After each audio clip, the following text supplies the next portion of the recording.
අයිබෝන් හැමෝටම අද මගේ නිවාඩු දවස. ඉතින් පොඩි රවුමක් දාන්න කියලා හිතුණා. එන්න යමු ඉතින් මගෙත් එක්ක දෝවවල ලස්සන තැනක් බලන්න.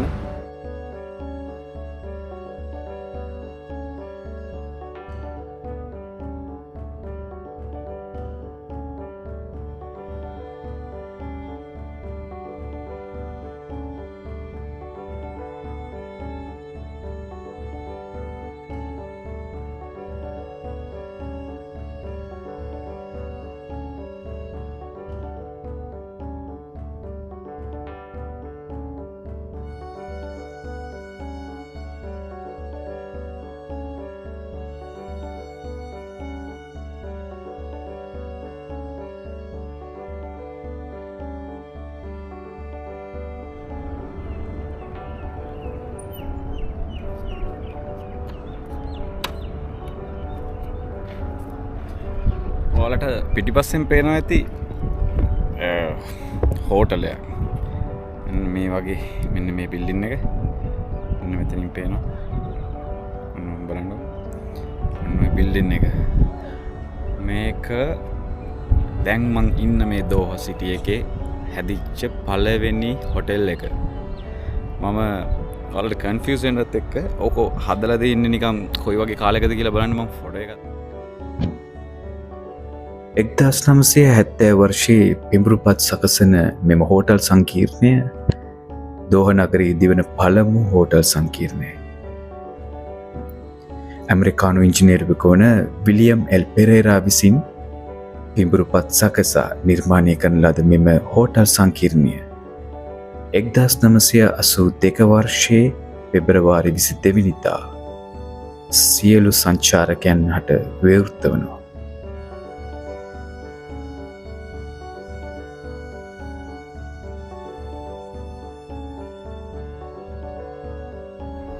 මේ හොටෙල් එක හදනකොට ඔයාලට හිතා ගන්න පුළුවන් මෙන්න මේ පැත්තේ තියෙන බිල්ඩින් ටික හැදිලා තිබිලා නැහැ. ඉතින් නෝකයි තත්ත්වේ ඒ හොටෙල් එක හැදෙද්දි තිබ්බ තත්ත්වේ දෝහා සිටි එක දැන් තියෙන සිටි එකේ තත්ත්වේ.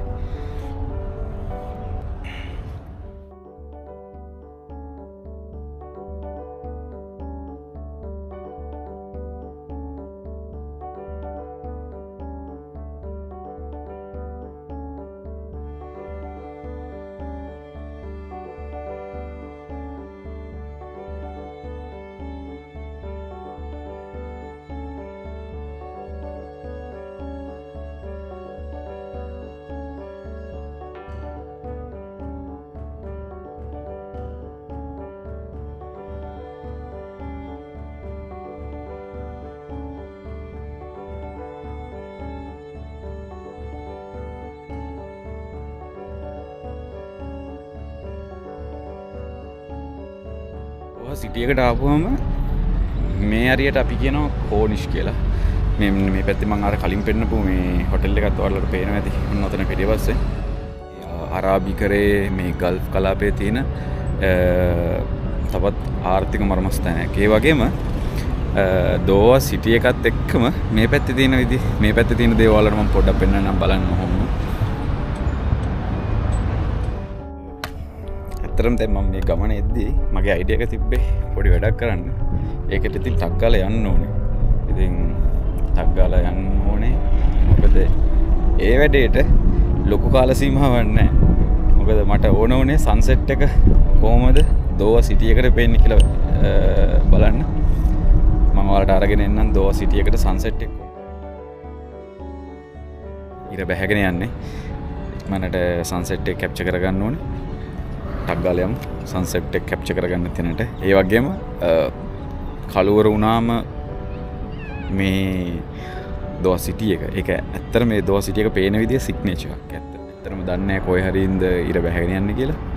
හරියට පේන තැනක් බලා ගන්නත් ඕනේ සන්සෙට් එක කැප්චර් කරගන්න. ටක් ගාලා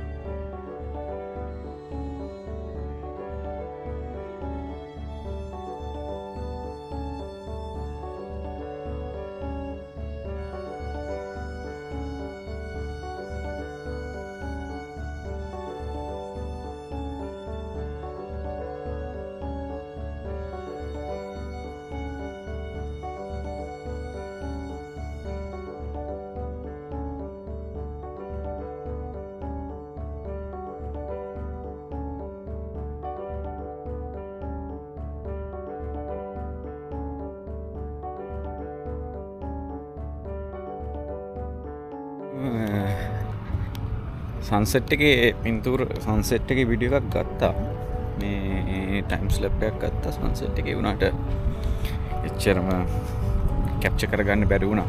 ඒ කියන්නේ සාමාන්‍යයෙන් දැන් ඊට බහින දිශානතිය වෙනස්නේ. සාමාන්‍යයෙන් කාලෙන් කාලෙට එක මාස වෙනස් වෙනකොට සමහර මාසවල සමහර කාලවල සාමාන්‍යයෙන් ඊට බහින විදිය සැහෙන්න වෙනස්. ඉතින් එහෙම වගේ තමයි දැන් මේ කාලෙට ඊට බහින විදිය වෙනස්. ඇත්තටම ඉතින් ඊට මුහුද පැත්තට වෙන්න නෙමෙයි බහැලා ගියේ. ඉතින් අර මම කැප්චර් කරගත්තට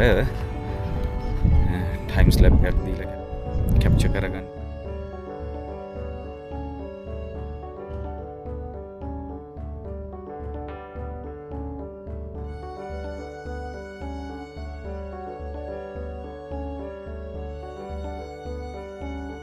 සමහරලාට මිනිස්සු නිවාඩුවට ඇවිල්ලා එනවා. මේ නිවාඩුවට ඇවිල්ලා යාළගේ විනෝදාංශයක් විදියට යාළ මාළු වල්ලනවා. මෙන්න මේ විදියට පෙන්නන්න.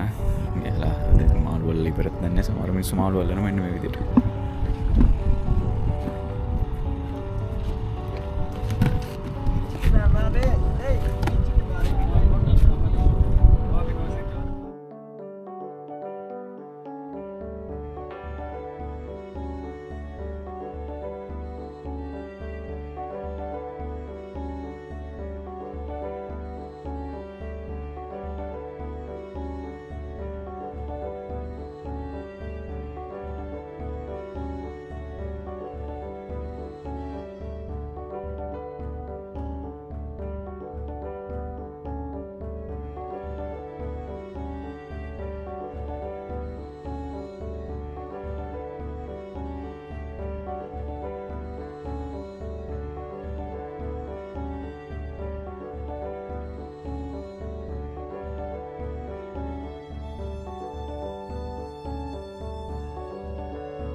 දෝවා කියන සිටිය එක ගත්තාම දෝවා කියන සිටිය එකේ සිග්නේචර් එක තමයි මෙහෙ.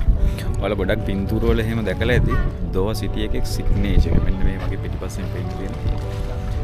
මම ලස්සන ක්ලෝස් අප් වීඩියෝ එකක් මම අරන් දාන්නම් ඔයාලට. මගේ මේ පිටිපස්සෙන් පේන්න තියෙන්නේ දෝවා සිටිය එකේ සිග්නේචර් එක. මම ඒක ඉමේජ් එක උත් දාන්නම් ඔයාලට බලා ගන්න.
කටාර් කියන රට ගත්තම එක ගොඩක් විශාල රටක් නෙමෙයි. හරියට නිකන් අපේ බස්නාහිර පළාත නිකන් එක පළාතක භූමි ප්‍රමාණයක් තමයි තියෙන්නේ ලංකාවේ. එක පළාතක භූමි ප්‍රමාණයක් තමයි මේ කටාර් කියන රට කියලා ගත්තම තියෙන්නේ. ඉතින් කටාර් වල සාමාන්‍යයෙන් මේ කටාර් රටේම තුන් පැත්තෙන්ම මුහුදෙන් වට වෙලා තියෙනවා. මුහුදෙන් වට වෙලා එක පැත්තකින් විතරක් සෞදි අරාබියට මායිම් වෙලා තියෙනවා කටාර් කියන රට. ඒ වගේම කටාර් රාජ්‍යයේ මේ කටාර් රාජ්‍ය පිහිටලා තියෙන්නේ පර්සියන් බොක්ක ඇතුලේ. පර්සියන් බොක්ක ඇතුළට වෙන්නේ. ඒ වගේම